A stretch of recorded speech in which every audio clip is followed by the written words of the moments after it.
सही बुखारी हो, सही मुस्लिम हो, इब्ने माजा हो, अबू दाऊद हो, जामे तिरमिजी हो, अल मुस्तदरक हो, जितनी भी हदीस की किताबें हैं, मुवत्ता इमाम मालिक हो, मुस्नद इमाम अहमद हो,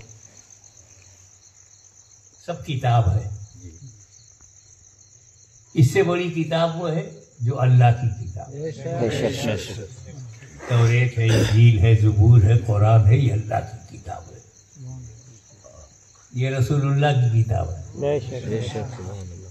सही बुखारी नबी की किताब है, कुरान अल्लाह की किताब है, इंजील अल्लाह की किताब है। क्या वजह है कि इंजील बदलने में लोग कामयाब हो गए, तौरेत बदलने में कामयाब हो गए, ज़बूर बदलने में कामयाब हो गए?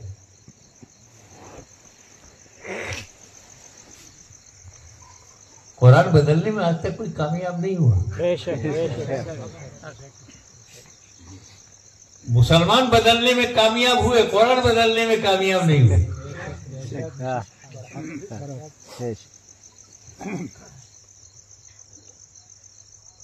इसकी एक जाहिरी वजह है, बिल्कुल क्लियर कट, अल्लाह ताला ने कुरान की हिफाजत को अपने जिम्मे करम में ले लिया।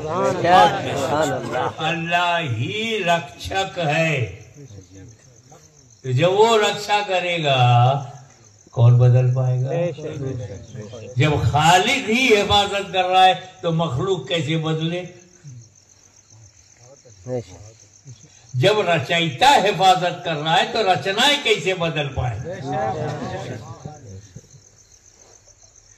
और दूसरी वजह मेरे दिमाग में है, बैठे बैठे मौलाना शबीब अहमद साहब और सैयद सादात मेरे नूरे नजर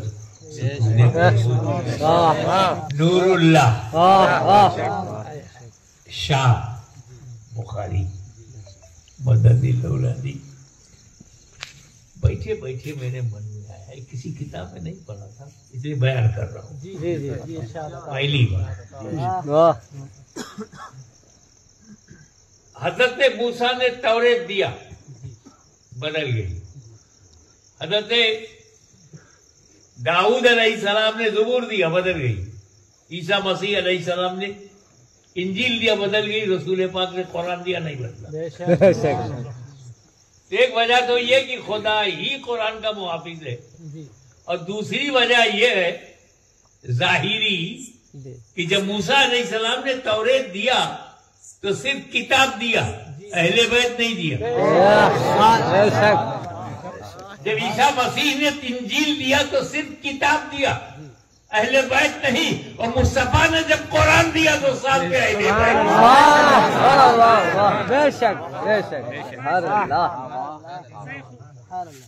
इसलिए लोग अहले बैत से इश्क करते हैं। ये हमेशा कुरान के साथ है, कुरान हमेशा इनके साथ है।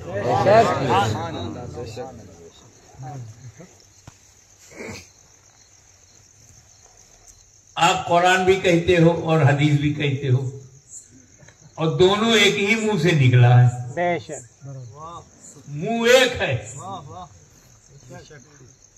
हुजूर ने कुछ कहा उसे आपने कुरान कह दिया, हुजूर ने कुछ कहा उसे आपने हदीस कह दिया। कहते रहे रसूल। जिब्रील अमीन सहाबा के पास नहीं लाए थे, रसूल ही से कहा और रसूल ने हमें बताया। तो अब रसूल जिसे कहे ये अल्लाह की आयत है, वो कुरान है, और जिसे कहे मैं कह रहा हूं वो हदीस है। तो इसको उलमाए कराम यूं कहते हैं कि हदीस की दो किस्में हैं। हदीस दो तरह की है, एक हदीस मतलू है और एक हदीस गैर मतलू है। यानी एक हदीस वो है जिसकी तिलावत करते हैं, और एक हदीस है जिसे पढ़ते हैं।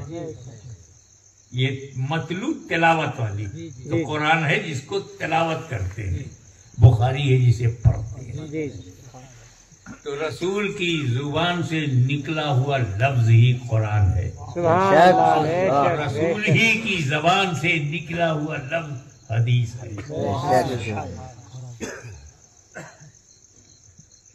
और हुजूर ने कुरान को किताबी शक्ल में दिया नहीं,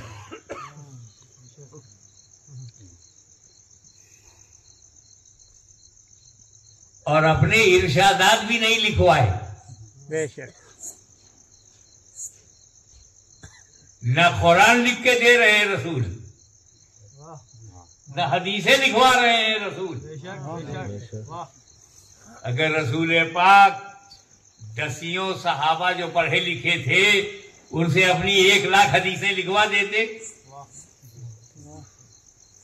और वो 1,00,000 हमारे पास आ जाती तो न कोई ज़ईफ होती, न कोई मुनफसिल होती, न कोई मुत्तसिल होती, न कोई मौजू होती, और न इतनी किस्में होती।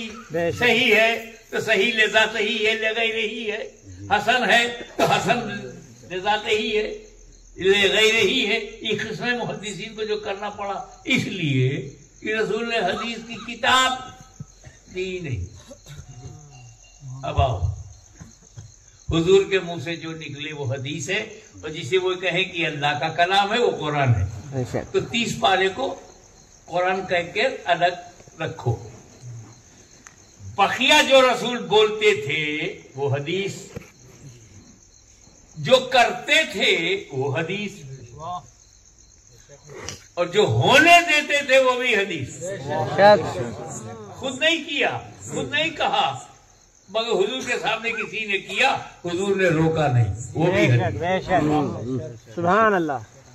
अब कई करोड़ हदीस होगी 23 साल में। हुजूर घर में बात कर रहे हैं वो हदीस, अज़वाजे मुतहरा से बात कर रहे हैं वो हदीस, सहाबा से कह रहे हैं वो हदीस, खलवत में तो हदीस, जलवत में, मैदान में, मकान में, बाजार में, जहां पर मारे सब हदीस, जो मुंह से निकल रहा है सब, खैरियत पूछ रहे हैं तो हदीस, अयादत में गए तो हदीस, उहुद में गए तो हदीस, बकी में गए तो हदीस, फजर जोहर असर मगरिब के पहले और बाद हदीस। तो एक दिन में अगर 50,000 बार फरमाया है तो 50,000 हदीस, 23 साल में कई करोड़ हदीस, और जमा है कुल 15-20 हजार हदीस। 15-20 हजार में शरीयत कैसे बताओगे? कब रसूल ने क्या कहा था, उसके बाद क्या कहा, कब इजाजत दिया था, कब मना कर दिया, और कब किसी काम को मना किया था फिर इजाजत दे दिया। ये कैसे पता चलेगा बुखारी से, ये कैसे मुस्लिम से पता चलेगा, कैसे इब्ने माजा से पता चलेगा? जो लोग कहते कुरान हदीस काफी है, उनसे पूछो क्या तमाम हदीसें हैं? कुरान की तमाम आयतें हमारे पास हैं? क्या रसूल पाक का फरमाया हुआ सारा का सारा हमारे पास है? तो जो हमारे पास नहीं है वो शरीयत नहीं है। एक सहाबी ने नबी करीम से कुछ सुना और लेके गांव चला गया, तो वो हदीस तो उसके लिए है ना शरीयत, और उसके अलावा किसी ने जाना नहीं तो काहे को अमल करेगा? हदीस की हकीकत पहले समझ लो ताकि भौसी आए कोई हदीस में है, हदीस में तो समझ जाओ कमजोर बुनियाद से बोल रहा है। हुजूर का कौल और ज़ईफ हो कभी बेशक बेशक। अब मैं बताऊं आपको, हुजूर सल्लल्लाहु अलैहि वसल्लम ने एक बात फरमाया किसी सहाबी से, उस सहाबी के लिए वो सही है, डायरेक्ट सुन रहा है, और सहाबी ने एक ताबई से कहा तो वो भी सही है। ताबई के बाद कोई गड़बड़ रावी आ गया, अब हदीस ज़ईफ हो गई। अबे जो सही चल रही थी ये ज़ईफ हो गई, तो ज़ईफ हदीस नहीं है, ज़ईफ सनद है।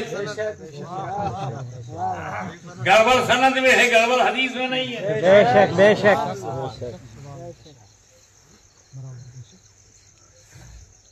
तो जब रसूल पाक ने नहीं दिया, सिद्दीक़ अकबर ने किताब मुरत्तब नहीं किया, फारूक आज़म ने हदीस की किताब मुरत्तब नहीं किया, मौला अली जैसा आलिम बाबुल इल्म उसने भी हदीस की किताब मुरत्तब करके 6 साल में नहीं दिया। बेशक। और गढ़ने वाले गढ़ने लगे, शरारत वाले शरारत करने लगे, हुजूर के नाम से उल्टी सीधी बातें फैलाने लगे। तब तकरीबन 100-150 साल के बाद, 200 साल के बाद हदीस को लोगों ने जमा करना शुरू किया। तब तक न जाने कितने सच्चों का इंतकाल हो गया था और कितने झूठे समाज में थे, उनमें सच्चा ढूंढना। बेशक। जिसे 3-4 लाख हदीसें याद हो और सिर्फ 6,666 हदीसें लिख गए, उसे इमाम बुखारी कहते हैं।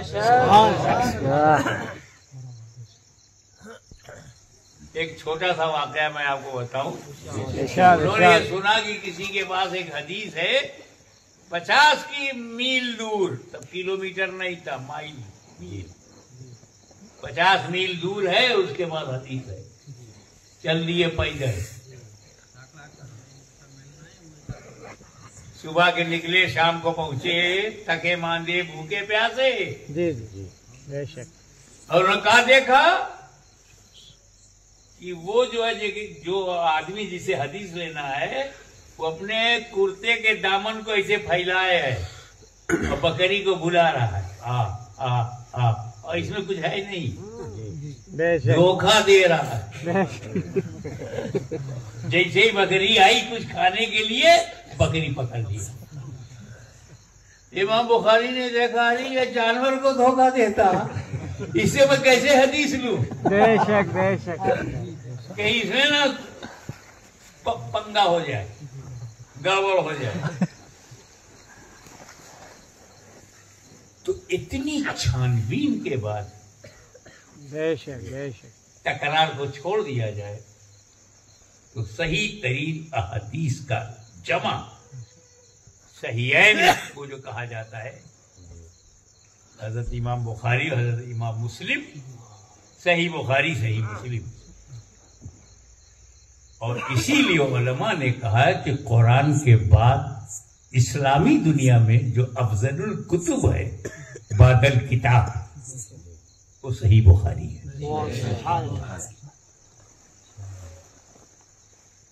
उलमाए किराम इसमें जानते हैं कि क्या हुआ, कैसे हुआ, कौन सी बात सनद के लिए रही नहीं रही, पर इन्होंने जो शुरू किया है,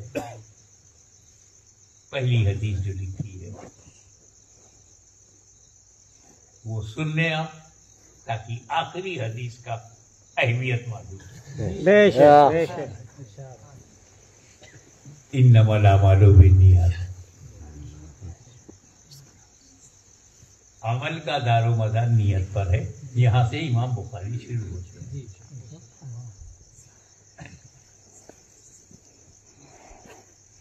आप नियत ही न करें और नमाज पूरी पढ़ डालें, नमाज नहीं होगी। दिल में नियत हो कम से कम, और नहीं है और सिर्फ आप उठ बैठ रहे, रुकू सजदा कर रहे, नहीं होगी। और ये भी समझिए कि नियतुल अमल खैरुम मिन अमल ही, अमल की नियत अमल से भी बेहतर है। आप चाहो तो 24 घंटा सवाब ही सवाब कमाओ, 1 सेकंड आपका सवाब के बाहर नहीं जाएगा। आप खाना खाओ, आप कपड़ा पहनो, आप कार चलाओ, आप बीवी के पास जाओ, आप बच्चों से मिलो, आप दुकान चलाओ, सब इबादत बन जाए। आप बनाते नहीं, क्योंकि आप नियत करते नहीं। अरे भाई, मैं इसलिए तिजारत करता हूं, मेरे नबी ने तिजारत किया है, अब इबादत है। बेशक बेशक। हक़्क़े ज़ौजा अदा मेरे नबी ने किया, मैं भी कर रहा हूं, इबादत है। खाना नबी ने खाया, मैं भी खा रहा हूं, इबादत है। अब हर चीज में नियत क्यों नहीं कर देते? यहां आप आए बगैर नियत के चले आए, घर से बगैर नियत के निकले हो। अरे नियत करके निकलते कि बस सादाते बुखारी की बारगाह में अकीदत का नजराना पेश करने जा रहा हूं।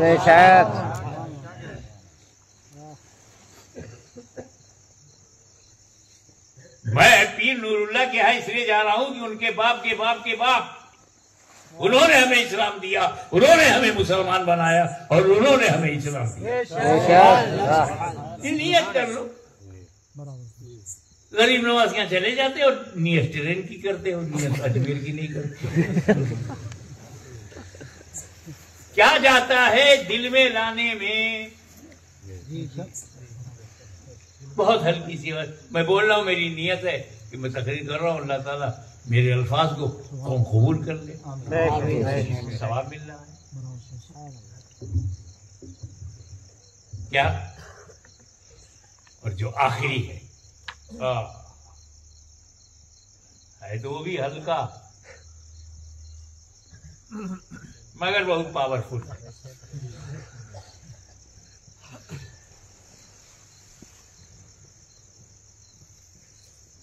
ये हदसना अहमद बिन शाह काला हदसना मोहम्मद बिन फज़ल हमारा बिन अबी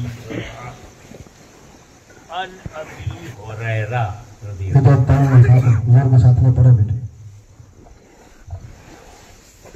काला काला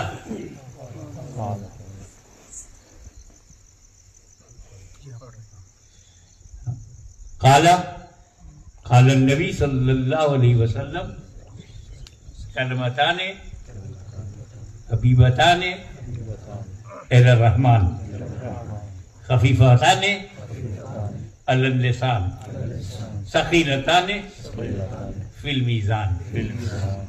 वो कलमा है सुभान अल्लाह है वो बेहम्दिही सुभान अल्लाहिल अज़ीम।